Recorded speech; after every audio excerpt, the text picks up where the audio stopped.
यह समाचार रिपोर्ट भारत और अमेरिका के बीच व्यापारिक तनाव, विशेषकर भारतीय वस्तुओं और रूसी तेल पर अमेरिका द्वारा लगाए गए उच्च टैरिफ को लेकर है।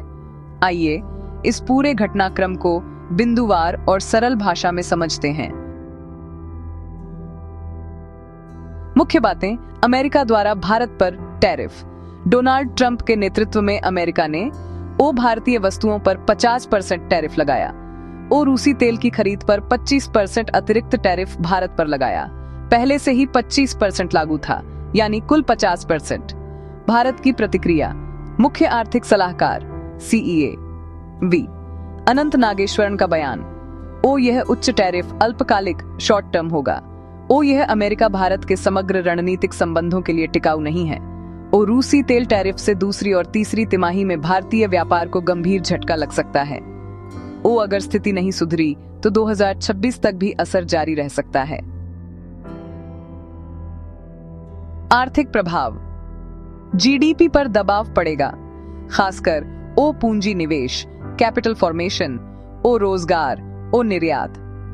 GST दरों में कटौती हुई है ताकि घरेलू खपत बढ़े और टैरिफ के असर की भरपाई हो सके। लेकिन सवाल है, क्या घरेलू मांग निर्यात में आई गिरावट की भरपाई कर पाएगी? भविष्य की रणनीति और विकल्प। बाजार विविधीकरण, मार्केट डाइवर्सिफिकेशन की ओर भारत का रुख। यूरोपीय संघ, लैटिन अमेरिका और अन्य देशों के साथ निर्यात के लिए बातचीत। लेकिन यह तुरंत समाधान नहीं है, क्योंकि नए बाजार पाना आसान नहीं होता। विश्लेषण। क्या ट्रंप का यह फैसला लंबे समय तक टिकेगा? CEA नागेश्वरन के अनुसार यह टैरिफ अमेरिका के लिए भी व्यवहारिक नहीं है। संकेत मिल रहे हैं कि अमेरिका को यह एहसास हो गया है कि भारत पर उच्च शुल्क लगाने से वांछित परिणाम नहीं मिल रहे। यानी यह राजनीतिक और कूटनीतिक दबाव का हिस्सा है। लेकिन व्यापारिक वास्तविकता और पारस्परिक लाभ को देखते हुए यह नीति बदले जाने की संभावना है। निष्कर्ष। भारत पर अमेरिका का टैरिफ गंभीर चिंता का विषय है, लेकिन इसे स्थायी नहीं माना जा रहा। आने वाले 6 से 9 महीने FY 2025-26 की दूसरी तीसरी तिमाही निर्णायक होंगे। भारत को घरेलू खपत को प्रोत्साहित करना होगा। निर्यात के लिए नए बाजार खोजने होंगे। और अमेरिका के साथ राजनयिक वार्ता तेज करनी होगी। भारत पर ट्रंप का 50% टैरिफ ज्यादा समय तक नहीं चलेगा, क्योंकि शीर्ष अर्थशास्त्री मुख्य आर्थिक सलाहकार वी अनंत नागेश्वरन की यह टिप्पणी भारत और अमेरिका के बीच भारतीय वस्तुओं पर 50% टैरिफ लगाने को लेकर चल रहे तनाव के बीच आई है। संपादित लियू चुएन चेन, भारत समाचार, 5 सितंबर 2025 दोपहर 12:19 बजे IST। प्रकाशित 5 सितंबर 2025 सुबह 11:56 बजे IST। अंतिम बार अपडेट 5 सितंबर 2025 दोपहर 12:19 बजे IST। पढ़ने का समय 4 मिनट। शेयर करें। अमेरिकी राष्ट्रपति डोनाल्ड ट्रंप। मुख्य आर्थिक सलाहकार CEA वी अनंत नागेश्वरन ने कहा कि अमेरिकी राष्ट्रपति डोनाल्ड ट्रंप द्वारा भारतीय वस्तुओं पर 50% टैरिफ लगाने का फैसला अल्पकालिक होगा, क्योंकि दोनों देशों के बीच समग्र संबंधों के लिहाज से मौजूदा रुख दीर्घकालिक रूप से सकारात्मक नहीं होगा। श्री नागेश्वरन ने यह भी चेतावनी दी कि रूसी तेल की खरीद पर लगाया गया 25% टैरिफ कारोबार को बेहद चुनौतीपूर्ण बना देगा और इस कदम के प्रतिकूल प्रभाव वित्तीय वर्ष की दूसरी और तीसरी तिमाही में महसूस किए जाने की संभावना है। उन्होंने चिंता व्यक्त की कि अगर स्थिति नहीं बदली तो टैरिफ का असर अगले वित्तीय वर्ष तक भी जारी रह सकता है।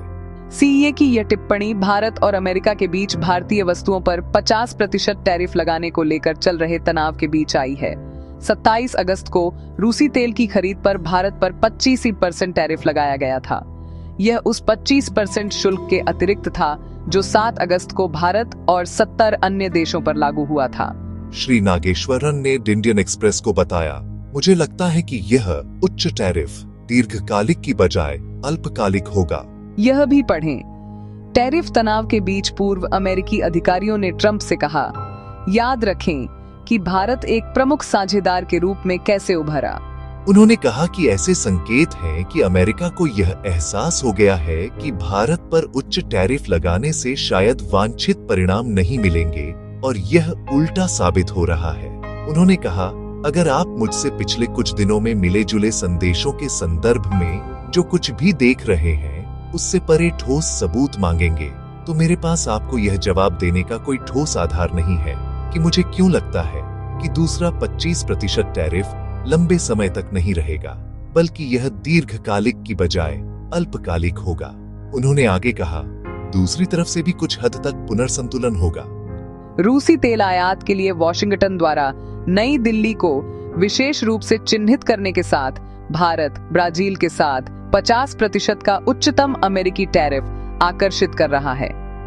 रूस और चीन समेत कई देशों ने भारत पर अवैध व्यापारिक दबाव डालने के लिए श्री ट्रंप की आलोचना की है। हालांकि श्री नागेश्वरन ने कहा कि वस्तु एवं सेवा कर जीएसटी की दरों में हालिया कटौती से देश में खपत बढ़ने की उम्मीद है। उन्होंने कहा, सवाल यह है कि क्या यह निर्यात घाटे की भरपाई करने लायक होगा। यह अलग बात है, लेकिन यह निश्चित रूप से इसकी भरपाई करेगा। ये भी पढ़ें, घबराने की कोई जरूरत नहीं, बातचीत जारी है। ट्रंप टैरिफ पर पीयूष गोयल बुधवार को जीएसटी परिषद ने भारत के उपभोग कर स्लैब को 5% और 18% तक सीमित करके इसमें व्यापक बदलाव को मंजूरी दे दी, क्योंकि केंद्र सरकार घरेलू खर्च को बढ़ावा देने और भारतीय वस्तुओं पर अमेरिकी टैरिफ के आर्थिक प्रभाव को कम करने की कोशिश कर रही है।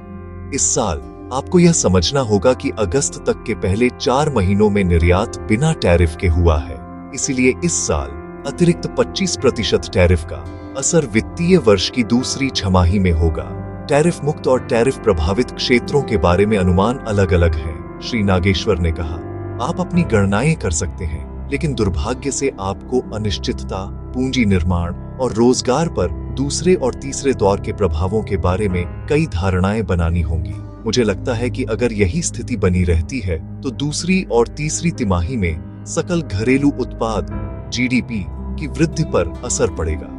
यह भी पढ़ें, पूर्व अमेरिकी अधिकारी ने कहा, ट्रंप का प्रधानमंत्री मोदी के साथ व्यक्तिगत संबंध अब खत्म हो गया है। यह सभी के लिए सबक है। मुख्य आर्थिक सलाहकार ने आगाह किया कि अगर स्थिति में कोई बदलाव नहीं आया तो टैरिफ का असर अगले साल तक भी जारी रह सकता है। इसीलिए वित्तीय वर्ष की दूसरी और तीसरी तिमाही महत्वपूर्ण होंगी, लेकिन मुझे उम्मीद है कि तब तक दूसरा 25% टैरिफ का समाधान हो चुका होगा। अगर यह अगले वित्तीय वर्ष तक जारी रहता है तो यह रोजगार और जीडीपी वृद्धि दोनों के लिहाज से एक बड़ी चुनौती होगी। आपको सटीक आंकड़े देना मुश्किल है, उन्होंने कहा कि भारत के लिए अपने निर्यात के लिए अन्य बाजारों की तलाश आसान काम नहीं होगा। शीर्ष अर्थशास्त्री ने कहा, इस लिहाज से यह विकास के घरेलू स्रोतों पर निर्भरता को और बढ़ा देता है। इसलिए यह हमारे लिए एक कठिन चुनौती है। अमेरिकी टैरिफ का व्यापार पर दीर्घकालिक प्रभाव पड़ेगा। वाणिज्य मंत्रालय ने पीएसी को बताया, टैरिफ का भारत के समुद्री निर्यात, खासकर झींगा पर महत्वपूर्ण प्रभाव पड़ेगा। विशेष सचिव ने कहा कि केंद्र सरकार बाजार विविधीकरण पर काम कर रही है, यूरोपीय संघ में और अधिक निर्यात इकाइयों के पंजीकरण पर जोर दे रही है और अन्य देशों के साथ बातचीत कर रही है। अपडेट किया गया 30 सितंबर 2025 प्रातः 20 बजे IST नई दिल्ली हिंदू ब्यूरो अमेरिका ने उच्च टैरिफ लगाए हैं, विशेष रूप से 50